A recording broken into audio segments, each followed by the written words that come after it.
Assalamualaikum warahmatullahi wabarakatuh. Perkenalkan, nama saya Nurul Fatimah dari kelas B Praktikum Planktonologi. Di sini saya akan menjelaskan mind mapping Praktikum Planktonologi tentang pengambilan sampel plankton. Dalam pengambilan sampel plankton itu ada beberapa cara pengambilannya. Yang pertama itu ada secara vertikal. Cara vertikal ini dilakukan dengan bantuan alat berupa ember. Jadi alasannya kenapa menggunakan bantuan alat berupa ember, jika kondisi tempat pengambilan sampel itu merupakan perairan yang mengalir, perlu bantuan berupa ember. Jadi air sampel yang akan diambil itu diambil menggunakan ember terlebih dahulu.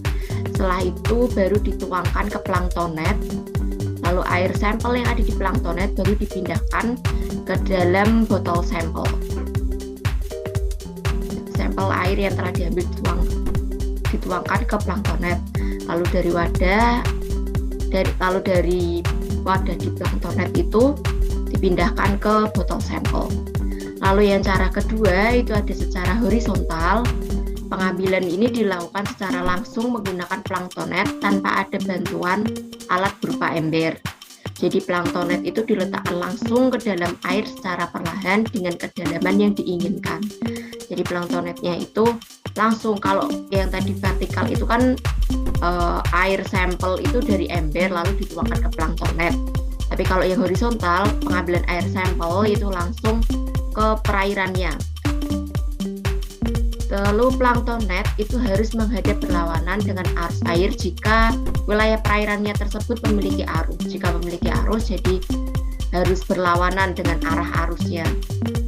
Lalu angkat planktonet secara perlahan dan letakkan atau tuangkan sampel di wadah planktonet ke dalam botol sampel. Jadi air sampel yang ada di wadah planktonet tadi dituangkan ke botol sampel. Lalu ada sebenarnya cara yang ketiga, itu merupakan secara miring. Cara miring itu gabungan dari cara horizontal dan juga secara vertikal.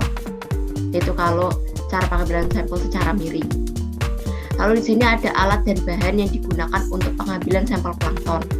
Itu yang pertama ada planktonet, yang kedua ember, yang ketiga pipet tetes, yang keempat itu ada botol sampel, yang kelima larutan lugol, dan yang keenam itu kertas label.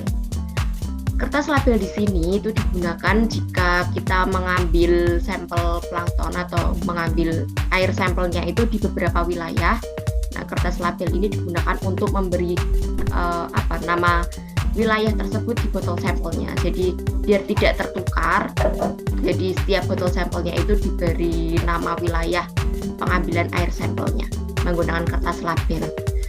Lalu ada pengawatan sampel di sini. Sebelum melakukan pengamatan itu perlu diawetkan terlebih dahulu sampelnya. Jadi mengawetkan sampel ini menggunakan larutan lugol. Larutan lugol diambil menggunakan pipet tetes dan diteteskan ke dalam botol sampel sebanyak 1 tetes. Jadi jika ada beberapa botol sampel, setiap botol sampelnya itu diberi 1 tetes lugol untuk mengawetkan sampel. Lalu sampel yang telah diberi larutan lugol dapat langsung digunakan untuk pengamatan dengan jangka waktu 1 hari. Jadi setelah sampel diberi 1 tetes larutan lugol, bisa langsung dilakukan pengamatan dengan jangka waktu itu 1 hari. Tapi kalau disimpan di lemari pendingin, sampel akan bertahan kurang lebih 1 bulan. Jadi bisa sampel yang sudah diambil lalu dimasukkan ke botol sampel lalu diberi tetesan larutan lugol 1 tetes saja, itu bisa langsung dilakukan pengamatan dengan jangkanya itu 1 hari.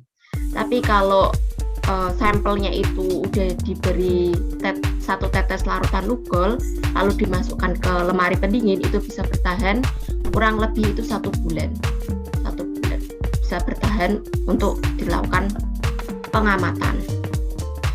Sekian yang dapat saya sampaikan, yang dapat saya jelaskan di mind mapping Praktikum Planktonologi tentang pengambilan sampel plankton. Kurang lebihnya saya mohon maaf.